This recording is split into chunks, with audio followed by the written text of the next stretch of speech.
Hello guys, welcome to all of you on JKT Jayachandra Kumar Teachers channel. So guys, today I am going to teach you about future of possession.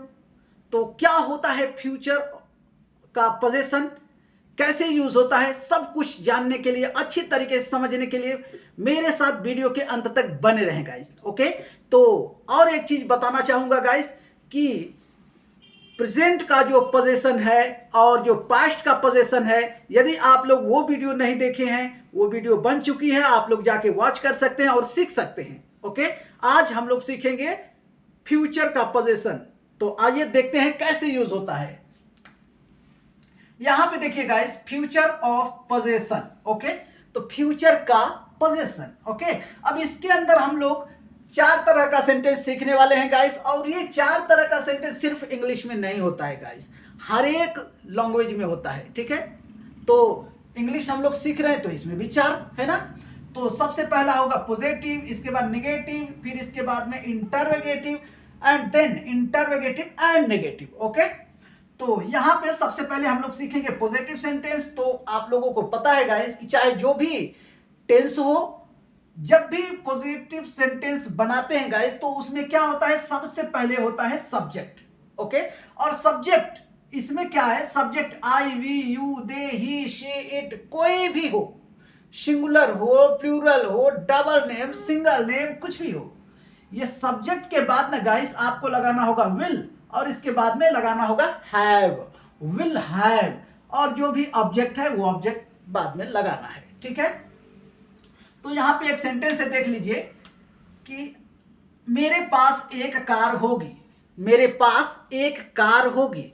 आप चाहें तो यहां पे अगर आप sure हैं तो टाइम भी लगा सकते हैं कि 2 साल बाद मेरे पास एक कार होगी, 4 साल बाद मेरे पास एक कार होगी, 5 साल बाद आप मेरे पास एक कार होगी. इस तरीके से आप श्योर हैं तो वो टाइम भी लगा सकते हैं. ओके, लेकिन हर जगह आपको टाइम नहीं मिलेगी गाइस. ठीक है, ये टाइम ये इसलिए दिखाते हैं, इंफेसाइज करते हैं कि मतलब ये फ्यूचर की तरफ इशारा करता है. ठीक है, इसीलिए वो टाइम हम लोग दिखाते हैं, टीचर लोग दिखाते हैं, या फिर जहां भी इंफेसाइज करना है वो दिखाना है कि नहीं नहीं ये फ्यूचर ही है, तो टाइम दिखाते हैं. ठीक है, नहीं तो आपको इंग्लिश में कैसे समझेंगे, तो ये विल से आप समझेंगे कि हमारा फ्यूचर है, और ये हैव, और हैव के बाद में यहाँ पे अगर थिंग्स है, कोई सामान है, कोई वस्तु है, तो वहां से आप समझ जाएंगे कि ये फ्यूचर का पोजीशन वाला सेंटेंस है गाइस. ठीक है, देख लीजिए, विल से हमारा फ्यूचर पता चला, हैव, और उसके बाद अगर हैव के बाद में अगर कोई थिंग्स है, तभी आप जान पाएंगे, समझ पाएंगे. समझ जाना कि मतलब ये है क्या, फ्यूचर का पोजीशन. ओके, तो जो सब्जेक्ट है ना उसके पास क्या है वो पता चल जाएगा. ओके, तो आइए ये सेंटेंस के माध्यम से कुछ और सेंटेंस बोलते हैं ताकि आप लोग अच्छी तरीके से समझ पाएं. तो इसको पहले देख लीजिए, मेरे पास एक कार होगी, तो I will have a car. अब 2 साल बाद तो आफ्टर 2 years है ना. तो यहां पे ये 2 आदमी है, पिक्चर के हिसाब से समझिए कि ये दोनों आपस में बात कर रहे हैं, और ये इससे कह रहा है ना कि भाई देख, 2 साल बाद मेरे पास मेरा एक बेटा होगा.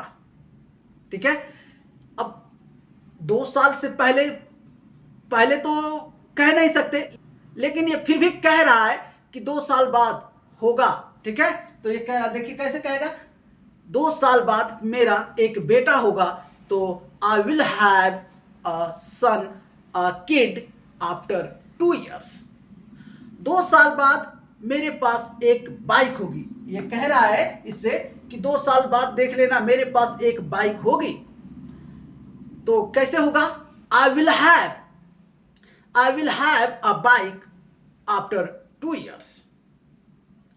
देख लेना भाई, 2 साल बाद मेरे पास एक गर्लफ्रेंड होगी. ये कह रहा है कि देख लेना कि 2 साल बाद ना मेरे पास एक गर्लफ्रेंड होगी, तो I will have a girlfriend after 2 years, after 5 years, after 4 years, जो भी टाइम आप लगाना चाहते हैं लगा सकते हैं. ओके, अब आइए नेगेटिव देखते हैं गाइस. तो नेगेटिव देख लीजिए, ये है नेगेटिव, और ये यहां पर भी सेम सब कुछ वही है स्ट्रक्चर. सिर्फ आपको क्या करना है, ये विल के बाद में ना नॉट का प्रयोग कर लेना है, ठीक है, विल के बाद में नॉट का प्रयोग करना है। देख लीजिए पूरा स्ट्रक्चर के हिसाब से सबसे पहले आपको लगाना होगा सब्जेक्ट, और subject I we you they he she it, singular हो प्लूरल हो, ठीक है, जो भी है उस सब्जेक्ट के बाद में आपको लगाना होगा विल, और विल के बाद में आपको नॉट लगाना होगा, फिर हैव लगाना होगा। यहाँ पे विल हैव एक ही साथ, और यहाँ पे विल के बाद में नॉट फिर हैव लगा हुआ है, ठीक है। इसके बाद जो ऑब्जेक्ट है वो ऑब्जेक्ट दिखाएंगे, है ना। तो यहाँ पे देख लीजिए एक सेंटेंस है, 2 साल बाद मेरे पास एक कार नहीं होगी, ठीक है। ये कह रहा है कि 2 साल तक भाई मेरे पास एक कार नहीं हो पाएगी, है ना। तो यहाँ पे देख लीजिए कैसे ट्रांसलेट हुआ है। तो सब्जेक्ट सबसे पहले, तो सब्जेक्ट है आई मेरे पास, है ना, तो आई, इसके बाद विल नॉट, देख लीजिए विल फिर not, I will not have a car, कब, तो after 2 years, okay, after 2 years, यानी मेरे पास 2 साल बाद कार नहीं होगी, है ना। तो आइए इस पे भी कुछ सेंटेंसेस बोलते हैं, जैसे ये इससे बात कर रहा है ना। पिक्चर के माध्यम से अगर समझना है तो ये समझिए कि ये इससे बात कर रहा है और कह रहा है भाई 2 साल बाद मेरे पास एक बाइक नहीं होगी, क्योंकि मेरी कंडीशन बहुत खराब है, मेरे पास, मुझे नहीं लगता है कि 2 साल बाद मेरे पास एक बाइक होगी। तो कैसे कहेगा, आई विल नॉट। अच्छा एक चीज और है गाइस, ये विल नॉट को आप वोंट भी कह सकते हैं, ठीक है। तो कैसे कहेंगे, I won't have a bike after 2 years, या फिर I will not have a bike after 2 years, यानी 2 साल बाद मेरे पास एक बाइक नहीं होगी। भाई 2 साल बाद मेरे पास कोई गर्लफ्रेंड नहीं होगी, यानी अभी है, आगे जाके पता नहीं, हो सकता है शादी हो जाए उसकी, है ना, शादी हो गई तो फिर वो चली जाएगी, फिर है कि नहीं है, नहीं है ना, ऐसा सोच रही है कि मतलब भाई 2 साल बाद मेरे पास कोई गर्लफ्रेंड नहीं होगी, ठीक है। तो I will not have any girlfriend after 2 years, या फिर I won't have any girlfriend after 2 years, okay. तो इस तरीके से आप ढेर सारे सेंटेंस बना सकते हैं गाइस, ओके। अब आइए देखते हैं इंटरोगेटिव। तो इंटरोगेटिव क्या होता है गाइस, तो ये होता है सवाल पूछना, ओके, क्वेश्चन करना। तो यदि क्वेश्चन करना है तो आपको क्या करना होगा गाइस, सबसे पहले जो हेल्पिंग वर्ब होता है वो लगाना है, ठीक है। तो यहाँ पे हेल्पिंग वर्ब विल है तो विल पहले आ जाएगा। इसके बाद जो सब्जेक्ट है I we you they he she it, singular हो प्लूरल हो जो भी है, इसके बाद में लगाना होगा क्या, हैव, ओके। सबसे पहले विल, इसके बाद में जो सब्जेक्ट है सब्जेक्ट, इसके बाद हैव, और इसके बाद में जो ऑब्जेक्ट है यानी थिंग्स है वो लगाएंगे, ठीक है। यहाँ पे एक सेंटेंस है, देख लीजिए, क्या 2 साल बाद मेरे पास एक कार होगी, ये श्योर नहीं है, ये पूछ रहा है किसी से। जैसे मान लीजिए ये कह रहा है इससे कि क्या यार 2 साल मेरे पास एक कार होगी, तो इंग्लिश में कैसे होगा, will I have a car after 2 years। आप समय कहीं भी लगा सकते हैं, 4 years, 5 years, 6 या 10 years, ओके, जो भी आप श्योर हैं जहां तक वहां तक लगा सकते हैं, ओके। तो यहाँ पे देख लीजिए कैसे ट्रांसलेट हुआ है, तो विल सबसे पहले, है ना, क्योंकि सवाल पूछा गया है तो विल हो गया। इसके बाद में जो सब्जेक्ट है सब्जेक्ट आई, है ना, इसके बाद में have, will I have a car, कब, आफ्टर 2 years, है ना। तो आइए इस पे भी कुछ सेंटेंसेस बोलते हैं गाइस। मान लो ये कह रहा है क्या 2 साल बाद मेरी कोई गर्लफ्रेंड होगी, will I have a girlfriend after 2 years। क्या 2 साल बाद मेरे पास एक बाइक होगी, will I have a bike after 2 years। क्या 2 साल बाद मेरा कोई दोस्त होगा, will I have a friend after 2 years। तो इस तरीके से गाइस आप बहुत सारे सेंटेंस बना सकते हैं, ओके। अब आइए देखते हैं इंटरोगेटिव एंड नेगेटिव। तो ये देख लीजिए इंटरोगेटिव एंड नेगेटिव, ये क्या होता है गाइस, तो ये भी होता है सवाल ही पूछना, लेकिन सवाल तो पूछते हैं यानी क्या से सवाल, और नकारते हुए क्या नहीं होगा, क्या नहीं होगा, क्या नहीं होगी, इस तरीके का सवाल होता है। तो क्या से सवाल पूछा गया, नहीं से नकारते हुए, तो इसीलिए इसका नाम है इंटरोगेटिव एंड नेगेटिव, है ना। तो यहाँ पे स्ट्रक्चर देख लीजिए, सबसे पहले यहाँ पर भी लगेगा विल, है ना, क्योंकि सवाल पूछा जा रहा है, तो सवाल जब भी पूछते हैं तो जो हेल्पिंग वर्ब होता है वो सबसे पहले आता है। ओके, इसके बाद में जो सब्जेक्ट है वो सब्जेक्ट, और इसके बाद में वही नॉट लगाना है, इसके बाद हैव लगाना है, फिर ऑब्जेक्ट जो है वो ऑब्जेक्ट का नाम लेंगे आप, ठीक है।